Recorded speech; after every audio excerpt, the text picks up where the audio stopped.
So, Ian, I understand you were excited about the prospect of fighting on the same card as your countryman, Conor McGregor. Yeah, Obviously, injury thwarted that plan. Any disappointment on your end that, couldn't happen this time? I think it's understandable for everyone to be upset that Conor's not fighting. He's the biggest fighter and the biggest draw the UFC has ever seen. He brings the most eyes, the most attention. I mean, he was breaking records with this card already and it hadn't even happened. So everyone I can imagine is upset, but we have to understand that I believe there's no one going to be more upset than the man himself. And that makes essentially everyone's going to be excited to see Conor. Everyone loves Conor. Everyone is going to want to see him. And it's upsetting. But at the end of the day, I'll fight on many cards without Conor, and I'll fight on many more cards without Conor. But I'll get my card. God will give me that opportunity to share a card with him, and I'm excited for whenever it happens. But I have nothing but love for that man. I hope he has a speedy recovery and he gets back out there, because let me tell you, he was looking good. He was looking good. So I'm excited to see him back. And of course, like you said, you still have your card. You're still on this card. Earlier this year, though, you had said you had zero interest in fighting Michael Page, him being lower in the rankings. Here you are about to fight him at UFC 303. What changed? Nothing. I have zero interest in fighting MVP. I had zero interest then. I have zero interest now. I did it to fight on the same card as Conor, to be a part of history, to have the two biggest stars in MMA, in Irish MMA, fight and represent our country on the biggest stage together. I did it because I wanted to be a part of history. I wanted to be a part of that record-breaking pay-per-view. And I've never seen Conor fight live. I've never witnessed the show. I've never witnessed the fight week drama that he causes, because it's different when it's that man. So for me, it would have been full circle. And that was my goal. That was my dream, to fight on the same card as him. And MVP was the only person who said yes. There was a long list of no's. So I'm grateful MVP said yes, but I have zero interest to fight him then, and I have zero interest to fight him now. So what do you gain from this fight then? Obviously, the obvious is a paycheck, but what do you gain from this? Look, I've never thought of a fight as a paycheck. That's never how I look at fighting. If I wanted money, I would go do other jobs. For me, this is about being the best in the world. And the fight against MVP, for me, is the first time in the UFC I'm having a fight where I'm expected to win because I'm the higher-ranked opponent. I'm the higher-ranked fighter. People expect me to go out there and give it to this guy. And people give him hype. People give him, he's this, he's done that. He never won a world title at Bellator. And he's had two opportunities to do it. And now he's coming to the UFC, which is the greatest organization in fighting. And he thinks he's going to come into this division and do what? Win a world title? He couldn't do it at Bellator, and he thinks he's going to do it here? He's not going to touch me, and he's not going to touch anyone above me in the rankings. This is the end of his career. I'm 10 years young, 11 years younger than him. I'm faster than him. I'm prettier than him. I'm more technical than him. And in every single which way, I'm going to outclass him.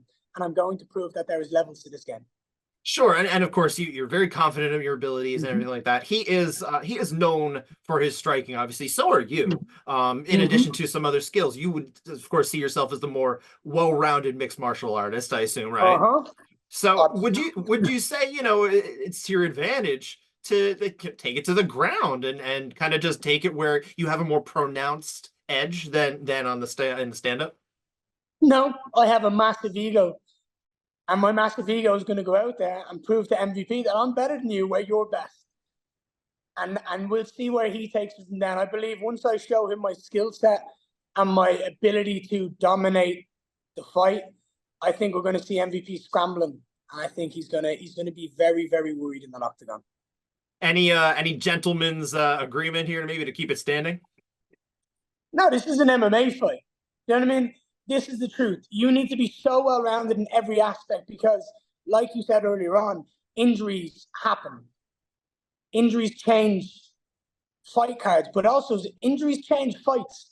If I go out there and say, I'm just going to strike with MVP, that's my goal, that's my plan, I go out there, bang, break my right hand, what can I do then? You know what I mean? Hit him with a half of the right hand? No, you have to be ready and prepared for any circumstance.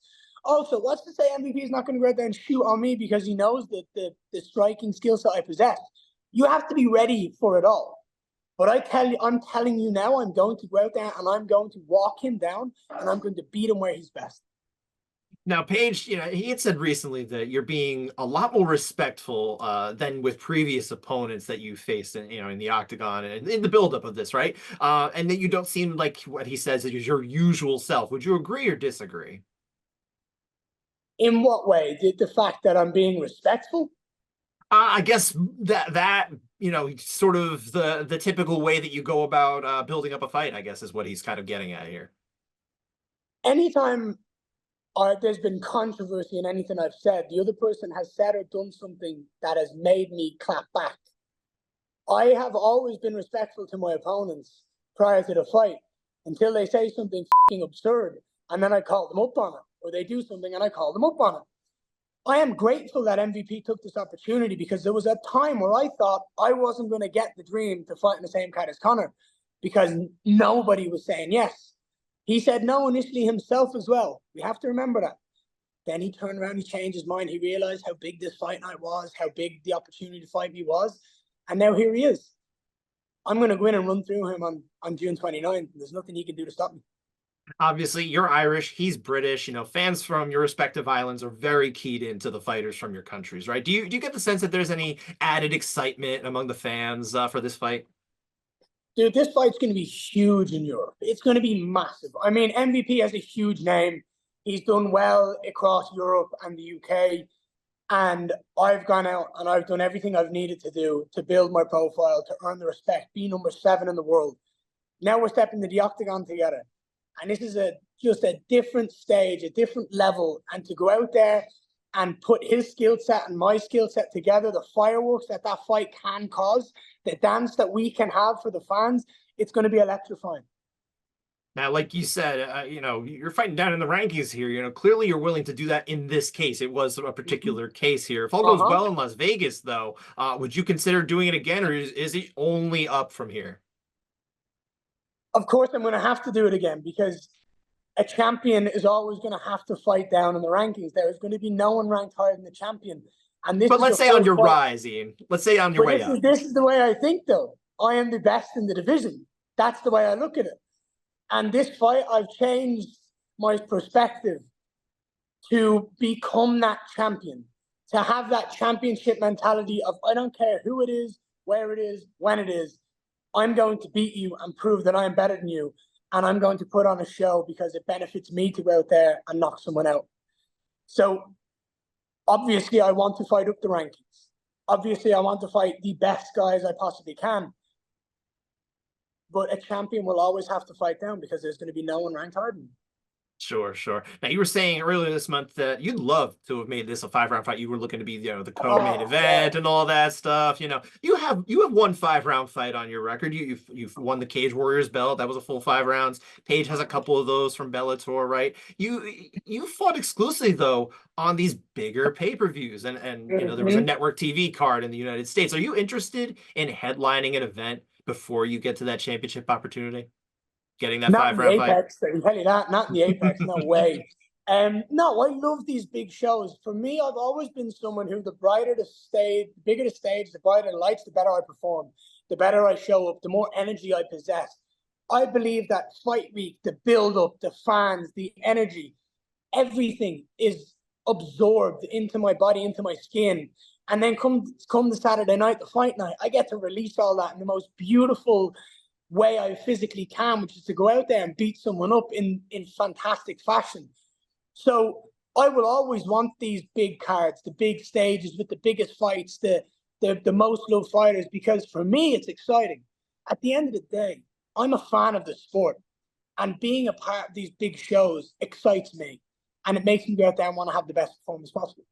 Sure. And the last question I have for you is, and this is kind of a little bit of an old nemesis that you haven't quite linked up with, right? Colby Covington. You guys have been, at each other's throats now for a little while, needling back and forth, sniping back and forth. Latest from him saying he wants to wait to get healthy. That's why he didn't fight you in this case. That he wants big fights. He referred to you as a nobody. Not sure if you've seen these comments, but where do you stand with regard to Colby in pursuing that fight?